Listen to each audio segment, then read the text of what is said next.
मित्रांनो, एकनाथ शिंदे नाराज आहेत अशा बातम्या सतत येत होत्या. पण एकनाथ शिंदे यांनी मी नाराज नाही असे स्पष्टपणे सांगितलं आहे. त्यांनी त्यांचं मत स्पष्ट केलेलं आहे. ते म्हणतात की नाराज होऊन रडणारा मी नाही, नाराज होऊन रडत नाही मी. आम्ही लढणारा आहोत. मी लढणारा माणूस आहे. आम्ही जनतेसाठी लढतो. रक्ताच्या शेवटच्या थेंबापर्यंत आम्ही लढत राहणार.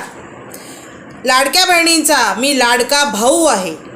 एकनाथ शिंदे यांनी सर्वसामान्यांचे मुख्यमंत्री म्हणून काम केले आहे. महाराष्ट्राच्या विकासाला त्यांनी गती दिली. गरीब कल्याण योजना आणून गरिबांचे जीवन एकनाथ शिंदे यांनी सुखकर केले. तुम्हाला काय वाटते, एकनाथ शिंदे यांनीच मुख्यमंत्री व्हावे की नाही? तुमचं मत मला कळवा कमेंट्सच्याद्वारे आणि तुमचं मत माझ्यापर्यंत पोचवा. लाईक करा, शेअर करा, सबस्क्राईब करा आणि माझे व्हिडिओ देखील बघा. बाय.